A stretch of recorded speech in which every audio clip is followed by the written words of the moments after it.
Welcome to another kick-ass episode of Running Amok in America, spreading across the country like a plague.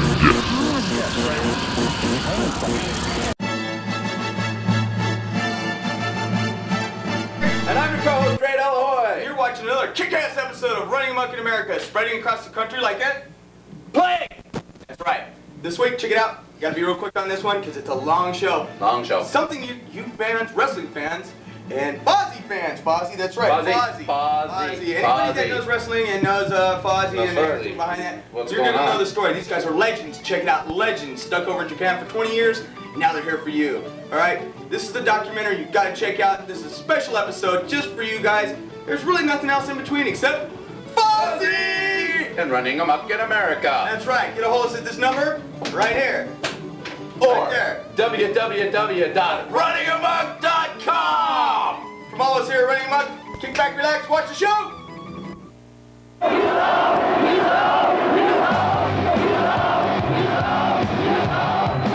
Imitation may be the sincerest form of flattery, but not to the 5 American heavy metal musicians who've spent the last 20 years trapped in Japan.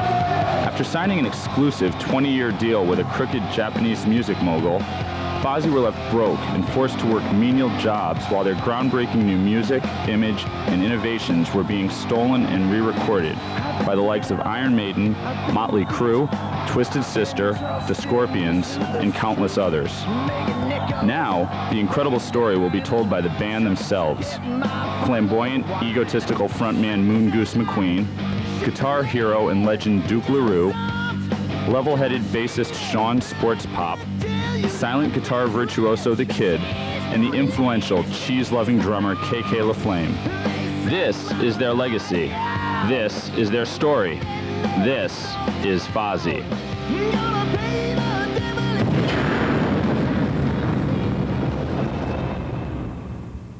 101.1 WJRR. I'm going to have the legendary metal band Fozzy as my guests. So you're sitting there going, Pat, have you lost your mind? Fozzy? Legendary metal band? Huh? What? I always wanted to be like the next Fozzy because to me, Fozzy was the coolest band. Dickinson, Halford, D. Snyder, they got nothing on my man McQueen. Fozzy is where it's at. They've been stuck in Japan for 20 years. They're back in America, and they're gonna roll! Yeah! Fozzy roll! This is going to be big, and this is going to be, they're going to show America how to rock again.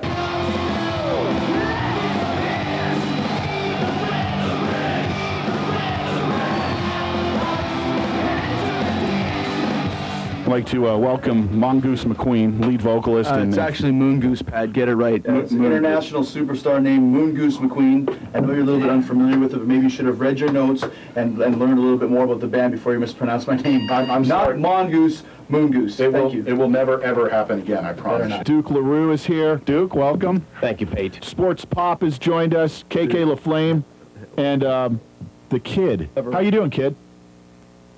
Nothing. He doesn't really speak. He has no social skills whatsoever. All he does is basically play guitar and rock out. What happened with your last guitarist, by the way? If it's a bad subject and you don't want to go there, I understand. Original guitar player, Chuck Berry, no relation. Came with us to Japan in 1980. Chuck wanted to be a sumo wrestler to try and pay some bills, and we needed the money. It's a big paying job. But Chuck had a heavyweight mind and a lightweight body. He was 145 pounds, wrestling with 800, 900,000 pound behemoths. Let's just say there was a slip, there was a stumble, there was a fall. He was basically caught underneath one of the sumo wrestlers and lost the use of his hands. When he couldn't play anymore, it was just a terrible thing, so we were forced to fire his ass. Is there any grapes around here? Anything? Fruit? Does anyone have any fruit? Well, you know, there's actually been many influential frontmen over the years, such as Jim Dandy was one of the premier frontmen of the early 70s. Then there was David Lee Roth, but everybody kind of thought they were all borrowing mostly from Moongoose McQueen because he set the standard vocally, visually, and performance-wise to become the ultimate frontman in the history of hard rock.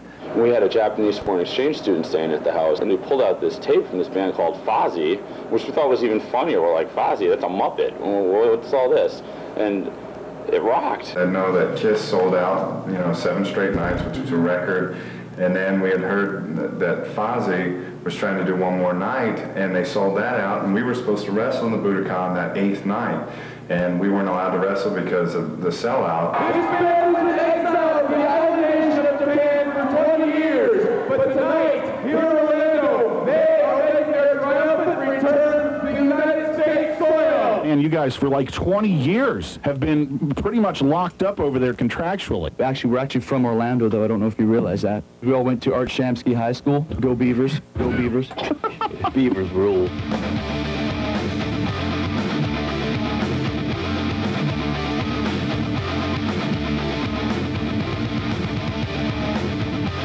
So anyways, we started our careers, and back in 1980, no one was really playing metal or signing any kind of metal act whatsoever. So Masami Sami Tomami, who was a huge record mogul from Big Happy Mountain Records in Japan. He signed you to a big contract, He signed us to a big contract, right. Duke never read the contract before he signed it.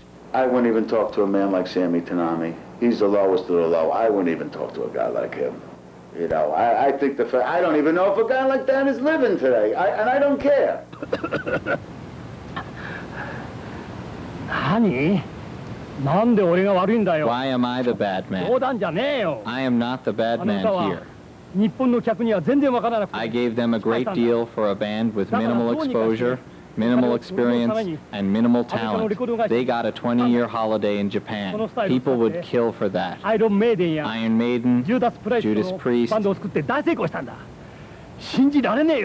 are the bad men here. Not me. In all honesty, Moongoose was accountable for the way the contract went down. I always looked to him as kind of the business leader of the band. He was always the lead vocalist, and I always trusted him and thought that he would make the good decisions. And of course, I signed the contract, but it was only based on his recommendations. The contract that tied them up, and they could never get loose, and all the stupid jobs all these guys had to do. Unbelievable, the jobs these guys had to do. So we were all forced to get kind of jobs, anything we could. You ever heard of Yamamoto's? Department store over there. Yeah, I really lucked out because I love cheese, and I love cheese. So I actually found work in a cheese shop. I was a cook at an all-sushi restaurant. It was a really famous restaurant that, and I was actually well known. And the first job I got was at Japanese McDonald's, which they call Maku Donaldo. And I had the job of being basically a Ronald McDonald who was Donaldo Maku Donaldo in Japan. You have a favorite cheese? Oh, God, there's so many. There's white Stilton, Danish Blue, Double Gloucester. I basically stuck to the garnishing. I mean, it wasn't the main dishes. I just made the arrangements around the sushi. You made... I cooked the parsley and the kumquats and the things that we decorated the plates with. Brie, Roquefort, Paul Levesque, Port Saint-Louis, Savoyard, Quai de l'Est, Brice Bleu. What I would do is... Don't change that dial! I'd clean those. Well, everyone was trying to get my job because it was the most kick-ass job there was at the store. What I would do is I would stop the escalator and do it all manually. All those other guys would cheat and just let it run up. They just hold the rag. It was a tremendous job, man. The look on those little Japanese kids' faces when I would show up and say, Kichigai, Kichigai. I actually got paid on commission, so I didn't make a lot of money. But I think my favorite is probably Venezuelan beaver cheese. Go Beavers! If you would just please, just around the glasses. I don't take the glasses off. Thank you, though. Appreciate it. If you would, just don't touch the glasses either. Thank you. Basically got fired because of the Komazawa incident, which is... I was basically a victim of circumstance. I was a scapegoat in the whole scenario there. It was the Donaldo, Maku Donaldo mafia connection, and I was the one they held up, and I took the fall for it. People get upset because the escalator stopped. Oh, they'd have to take the elevator then, wouldn't they? Iron Maiden. Now, let me get this straight. That's all your music? Yes. Judas Priest. Majority. Motley Crue. Very much of it. They basically, those bands have stolen the songs that you guys have created. This song and Fozzy's song are as different as the two Twin Towers.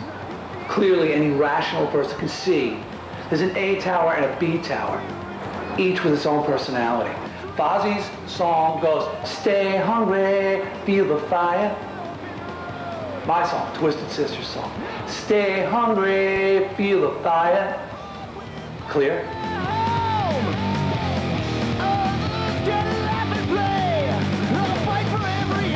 I'm desperate to the bone.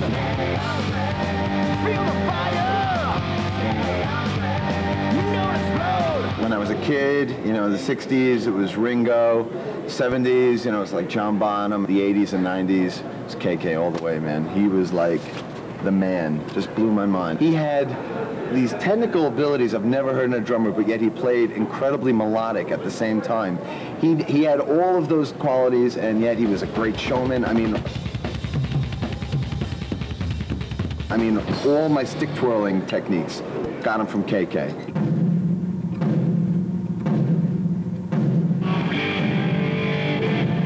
My guitar needs to dump the 240 in the mid and boosted right around 3.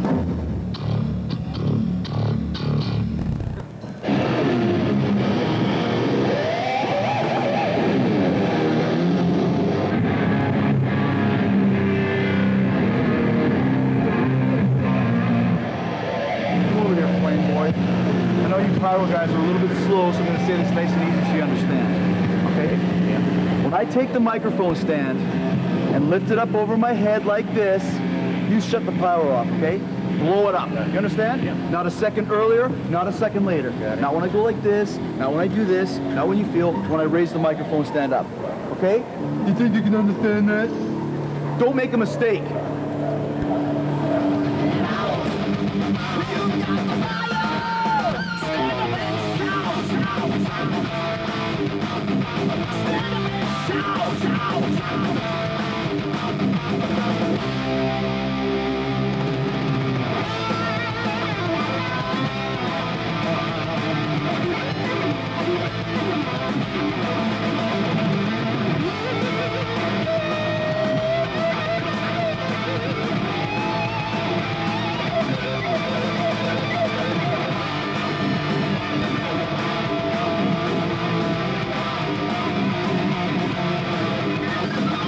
Can you tell me about what happened in '88 at the Osaka show?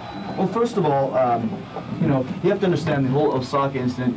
You're kind of avoiding my question. From what I understand, 500 people had their corneas burnt to a crisp when one of your lasers went out of whack. It was not 500 people. It was 467.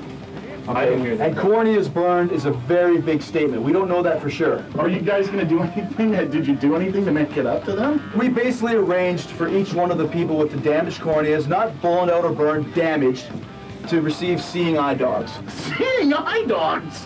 But listen, Pat, these aren't just normal seeing eye dogs. These are very well groomed, very well pedigreed seeing eye dogs. When I saw the one seeing eye dog, I wished I was blinded. I thought we weren't going to talk about the whole Osaka incident. I thought this was going to be an open interview here, Where's you guys. Willis? How does it feel to be back in the States? How do you think it feels? No, did you bring a limousine or not? I took care of it.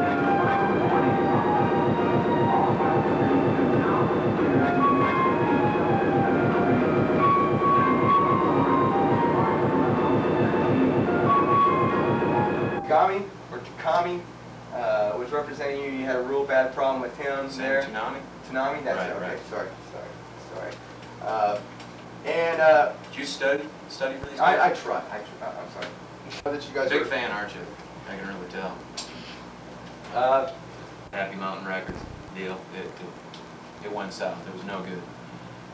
We'd still play shows. These bands would come through on their big tours, catch our act, steal our songs, and make them hits. Okay. Now, is it true that you were an escalator cleaner?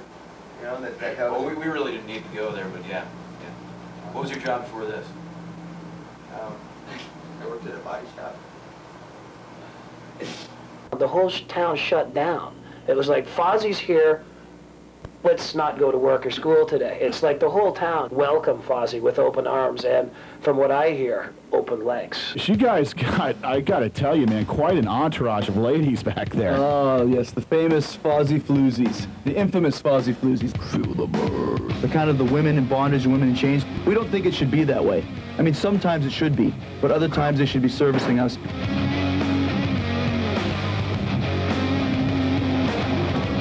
You see these chicks in the back, Pat? Yeah, there's like 12 beautiful women there. That's right. That's what you get when you're an international rock star.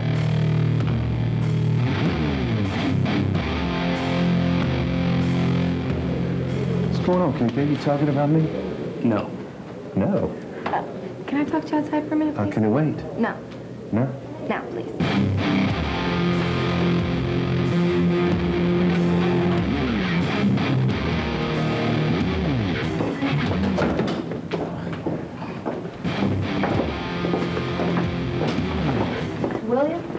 Bruce Willis.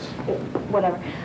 Originally, you had told us that these guys were big stars, and quite frankly, they're a bunch of chumps. I mean, I've never even heard of Fozzy. No. So anyway, we are going to need the money up front. You know, I mean, this is supposed to be a big movie, right? Yeah. Fellas, can you give us some space, please?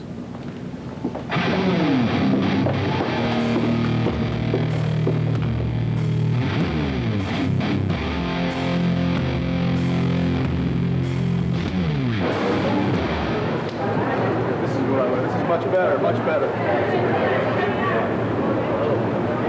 What is the drive? Hey, guys, we're over here. Hey, what are you doing over there? Over here?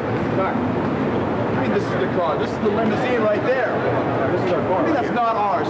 Willis, I told you I wanted an extravagant, luxurious limousine. I told you I wanted an extravagant, luxurious limousine. There is no way in hell I'm getting in this car. You understand? There's no way in heck we're getting in this car. You understand? Yeah. Call the station. Yeah, you will call. I am a huge rock star. Huge rock star. It's cool. This is ridiculous. Ridiculous. Hey, take care of it, Willis. Look, Bill, take care of it. Hey, they want a limo. This limo. You have to pay for it yourself.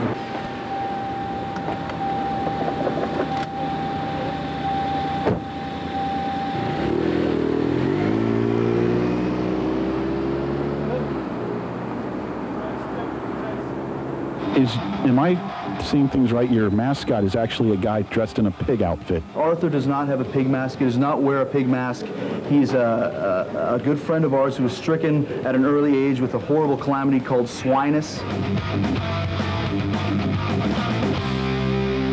You got wings of steel, but they never really move you. You only... But this is a human being. He's a good friend of ours. You've been nailed to the wheel. Swinus. Don't. Well, after I graduated from Emerson, I was really wanting to get into the music field, build a resume, build a career. But you can imagine how difficult it would be with someone with my condition. So fortunately, I hooked up with Duke and the rest of Fozzy, and they saw past my swinus, and they saw the real Arthur.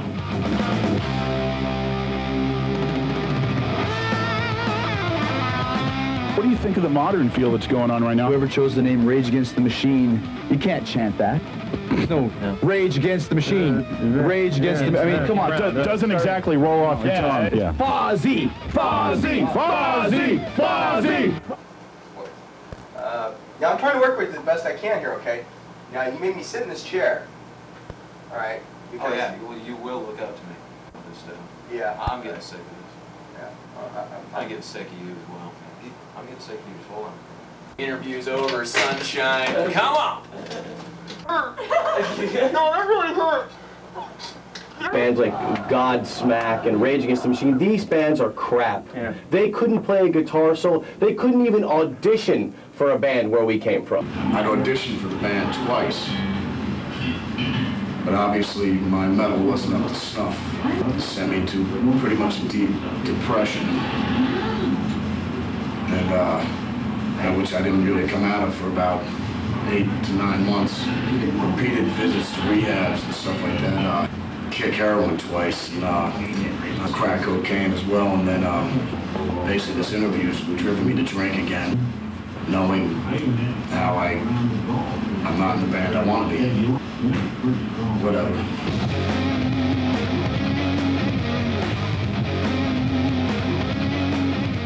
So what if it doesn't work out for you?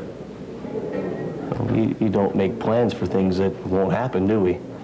Well, I've got quite a bit of confidence in myself. However, you are only as good as the company you keep, really, so we could get real lucky. What do you mean if it doesn't work out for us? Well, I mean, it's already worked out. I mean, I think it's the future and the history of the Fozzy legacy has already been etched in stone. I think that we're just here right now to see it through. I think I was born for this. I was born for Fozzy. This is where my heart is. It's where I want to be. What are you going to do if this doesn't work out?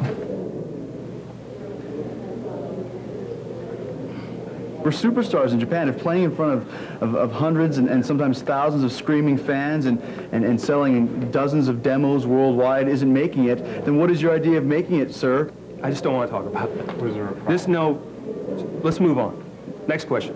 What are you going to do if you don't make it? Then what are you going to do? Huh? I don't know if I like... Where's Willis?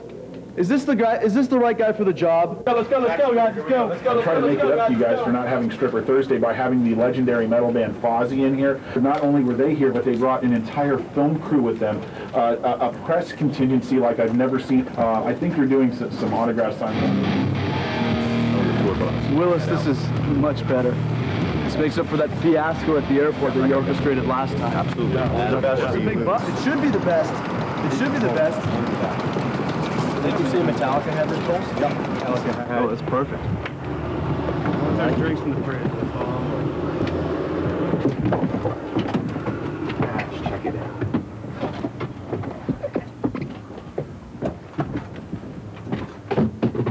Oh my God. Willis, what the hell is this? I don't know. I wanted a tour bus. This is not a tour bus. This is a coach. I know. Coaches are for old people and for tourists. Do I look like an old person? No. Do I look like a tourist? No, you don't. If you don't get me an extravagant, luxurious, beautiful tour bus by tonight, your ass is fired. Do you understand me? I understand. You better understand. You better take care of it. I'll take care of it right now. Jackass. Don't worry It's about it. ridiculous. What is this? This is not a tour bus. This is a charter bus. This is for old people. This is for tourists. Just a driver, man. Do we look like old people? Do we look like tourists? We are rock stars. We need a rock star. We need a lavish, luxurious tour bus. If I don't get a lavish, luxurious tour bus by 9 o'clock tonight, your ass is fired. With that, it comes down to this, your first ever American show, Friday night, right here in Orlando, Florida, your hometown. How's the chant go? Fozzy! Fozzy! Fozzy! All right, guys, this is it. This is what we've been waiting for. It's been 20 long years, and it's time for us to retake what's ours and prove we're the true kings of heavy metal, okay? In honor of this occasion, I wrote a little poem to think about. We came from Japan, and now we're back. We're gonna have a jam, and now we're back. Okay? Right. Let's go. Let's rock. Let's rock. Are you ready? For the first time on U.S. soil in 20 years, let's hear it for Fozzy! Let's go!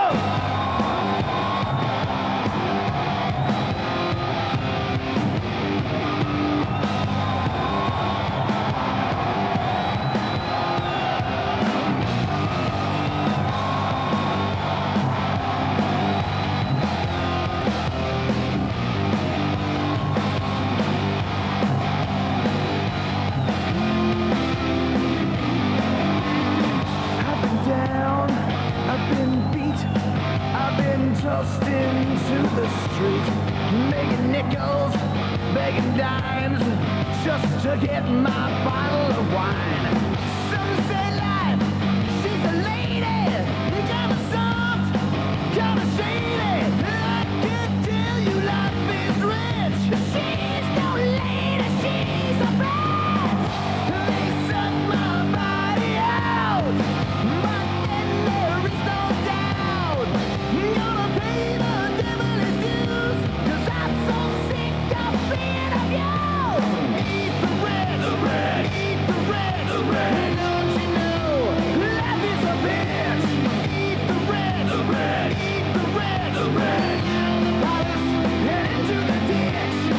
Steal my money, steal my car, took my woman and her old guitar. Running crazy, running wild, my mallet in my eye. You just can't fight the temptation, it's become my inspiration. Gonna get myself an axe, break some heads and break some backs. They suck my body out, but then there is no doubt. Gonna pay the devil his dues, 'cause I'm so sick of being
non-sports pop from Fozzy. Pick up our album now, or I'll hurt you. Pop. This is Shasta. This is Suzanne.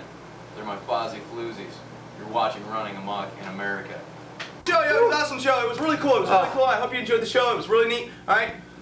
I'm your co-host, Straight Ahoy. This is your host, Wes Parrish. You're watching Running Amok in America. Right here, www.runningamok.com. See ya. We're out of here.